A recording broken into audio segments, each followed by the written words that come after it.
বিচ্ছেদের পর একটা লম্বা সময় কেটে গেলেও সংসারমুখী হননি অভিনেত্রী। কিন্তু সাংবাদিকদের প্রশ্নে বারবারই সন্তান আর সংসারের প্রশ্নে জবাব দিতে হয় এই লেডি সুপারস্টারকে। জয়া বলছেন তার সন্তান নেবার আকুলতা নিয়ে। জয়া গণমাধ্যমে বলেছেন, আমি সন্তান দত্তক নেয়ায় বিশ্বাসী। আমি নিজে চেষ্টাও করেছিলাম, যুদ্ধ বিধ্বস্ত এলাকা থেকে সন্তান দত্তক নিতে চেয়েছিলাম, কিন্তু তার জন্য নানা রকমের পদ্ধতি রয়েছে।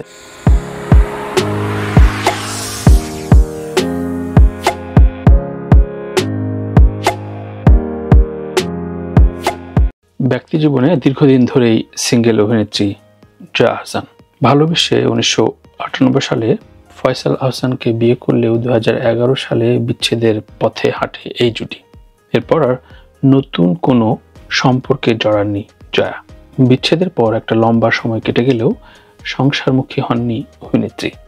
কিন্তু সাংবাদিকদের প্রশ্নে বারবারই সন্তান আর সংসারের প্রশ্নে জবাব দিতে হয় এই লেডি সুপারস্টারকে।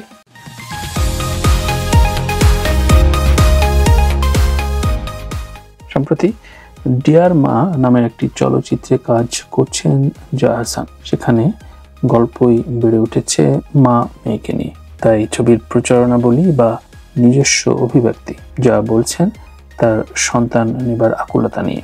জয়া গণমাধ্যমে বলেছেন, আমি সন্তান দত্তক নেয়ায় বিশ্বাসী। আমি নিজে চেষ্টাও করেছিলাম, যুদ্ধ বিধ্বস্ত এলাকা থেকে সন্তান দত্তক নিতে চেয়েছিলাম, কিন্তু তার জন্য নানা রকমের পদ্ধতি রয়েছে। উল্লেখ্য, জয়া ও তার বোন কান্তা মাসুদ মিলে সন্তান দত্তক নেয়ার পরিকল্পনা করেছিলেন, কিন্তু এখনো কিছু জটিলতার কারণে সেই পরিকল্পনা বাস্তবায়িত হয়নি।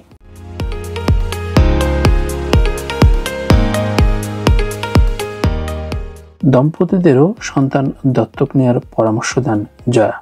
তিনি বলেন, যাদের একটি করে সন্তান থাকে তারা দ্বিতীয় বা তৃতীয় সন্তান হিসেবে বাইরে থেকে দত্তক নিতেই পারেন, তাহলে সেই শিশুগুলি একটি পরিবার পেয়ে যাবে। উল্লেখ্য, ডিয়ার মা ছবির ট্রেলারে জয়ার সঙ্গে তার দত্তক সন্তানের রসায়ন তুলে ধরা হয়েছে। এ বিষয়ে অভিনেত্রী গণমাধ্যমকে আরো জানান, তিনি নিজেও একজন সংবেদনশীল মানুষ এবং সন্তান দত্তক নিতে চান, কথা একাধিকবার গণমাধ্যমে বলেছেন। তাই জীবনের সাথে যেন ডিয়ার মা ছবির চরিত্রটি জয়া আহসানের একেবারেই মিলেমিশে একাকার হয়েছে।